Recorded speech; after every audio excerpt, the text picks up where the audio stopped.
I mean, this is wild. It is the sport for the crazies, but man, I thought I was a little crazy. That's fucking nuts.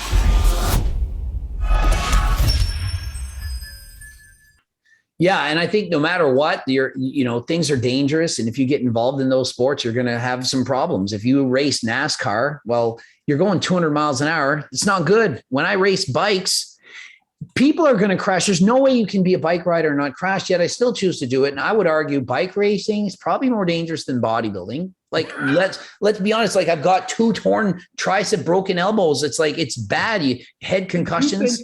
It's not safe. Like that's that judgmental part that's really tough. Like all of a sudden, like we'll just, it's inevitable to judge someone based on what they're doing. Like immediately you're like, you stupid fuck. Like you're dumb. And then like on the internet, it's really easy to just say it right away and be like, look at this dumb bastard. He's going to die. Like it's easy to say those things. And like, cause whenever I watch somebody on a motorcycle, like the cinders are still on the road here. They're starting to clean them up from the winter. So it's like, I see people on bikes and I'm like, oh, dude, you dumb bastard. But then people look at me and they're like, you're an idiot. So it's hard not to judge, and it's hard to, I just don't like how it runs away in our industry. And I don't like, because, he's a motorcycle. He wants to do it, dude.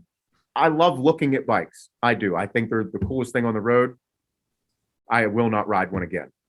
That's how I tore my tricep. There you go. But it's like, I think it's so easy and so quick to judge on things because, especially in bodybuilding, because everybody knows that there are steroids involved.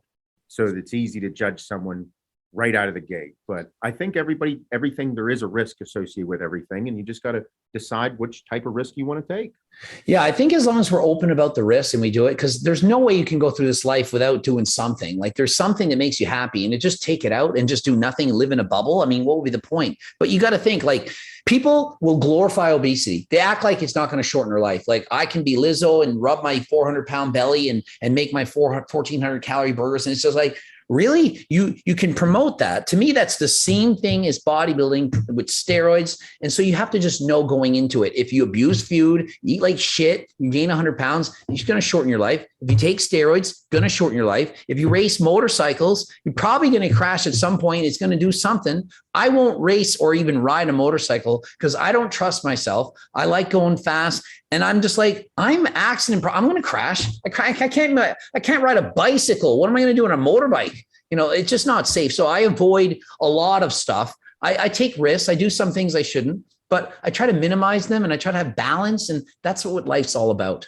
Yeah, for sure. I agree. It's finding out what you love to do. Because whenever we talk about bodybuilding, it's about, we have passion for it. I still, even though like I'm speaking this way, it's because people need to hear these conversations, but I love the sport. I will be at all the shows. Any show, the Pittsburgh 2 weeks there, title sponsor. Can't wait to see everybody. I love it. The Olympia going, love it. I love bodybuilding. I know the competitors, who's doing well. I know who's doing what shows are coming up, blah, blah, blah. I know it all. I love it. I just don't like seeing good men pass. I hate seeing it. And it's something that I just want people to be more aware of it. And I know a lot of people are talking about how to make it safer. You agree with me. That's why, you promote the HRT as well. Go get checked out. And if you have a problem, address the problem.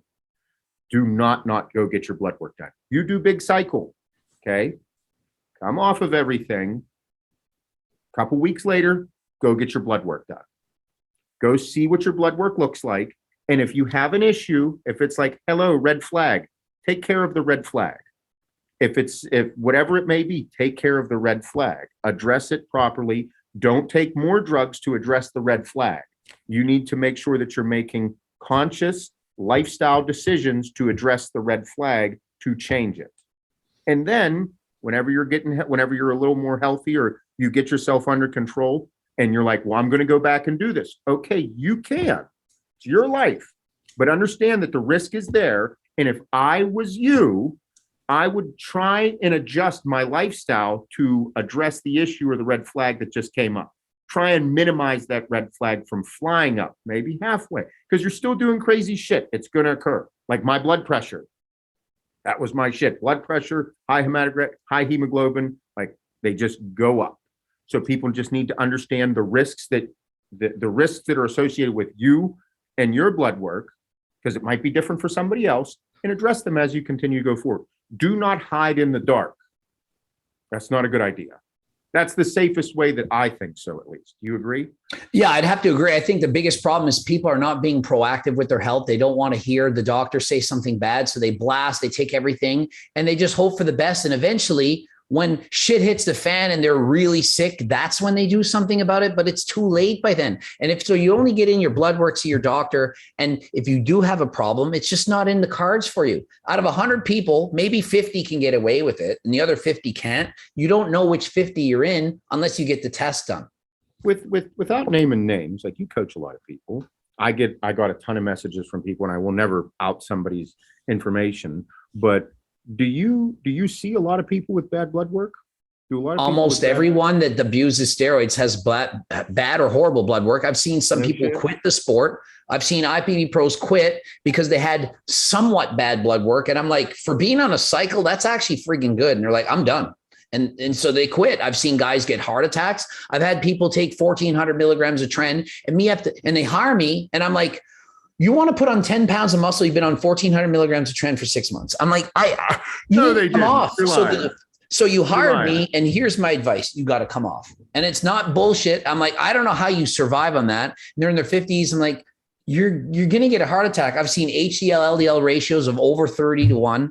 And I'm like, 30. I'm like, I once had 8-1, and that was bad. Anything over 6-1 is bad. I'm like, you're a heart attack waiting to happen. Like, you can't do this, but they won't stop because there's a show. Seeing the heart attacks, people in their 50s.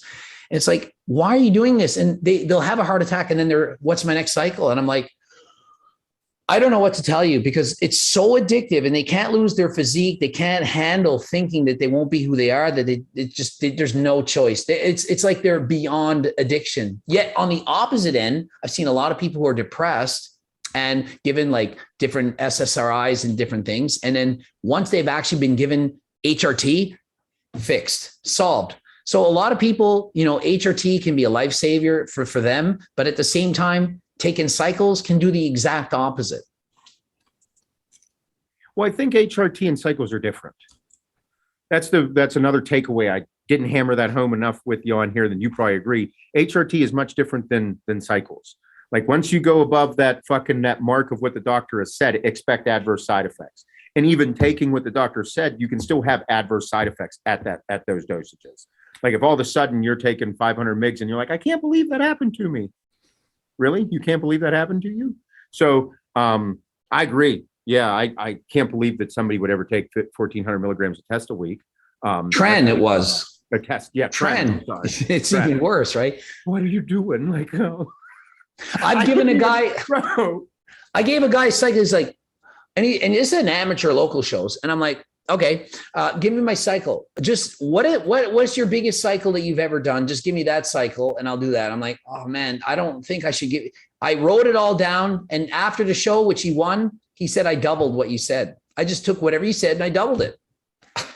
No wonder the guy couldn't sleep, and he's calling me up trying to get sleeping pills at 2 a.m. and he's all in a mess. And mentally he's like, I'm like, this guy's not stable. Do you think horrible? I've never heard anything like that. And if you're saying that, it's common then. I mean, that's why I asked the question. I wanted to know. Do you think that people even lie about the dosages that they take so that they don't even seem even more crazy than they are? Absolutely. They'll lie to me. They'll lie to their boyfriends or girlfriends. You have no idea how many husbands or wives lie about being on steroids to their partner, or they leave out certain drugs. Yeah, I'm doing this show. I'm on Anavar. They leave out the fact that they're bikini girls doing tren, Test and Tren and Anavar. They're leaving that out. And they hire me as a coach, and they'll say, I'm doing this. And I'm like, I've been in shock, like some bikini girls and figure girls, and they give me their cycle. I had one client, and it was, these names that are, I don't know if it's a man or a woman, and it's like a compete in physique. So I'm like, okay, women, men's physique. Okay. And I'm reading, I'm like, man, you got to lower these doses, for this show. It's women's physique. And I'm like, oh my God, and that full beard and the voice. And I'm like, you can't do this. And it's like, you're trying to solve these problems, but they're just so addicted to the size, and they don't even look good. And these are other coaches who are doing this, I feel like calling the coaches up and being like, what is wrong with you? But yet it's their choice to listen to what their coach is telling them to do. You're doing some wild stuff there. You got some wild shit going on. I could see why you go off about some of this shit. I've heard every story, and it comes up in my head as I'm doing a video, and I'll be like, oh my, this is one time, and it's just like story time, and then you're just trying to help. And I don't want to ever say their names or anything, because obviously that's private, but you don't need a name to know it happened.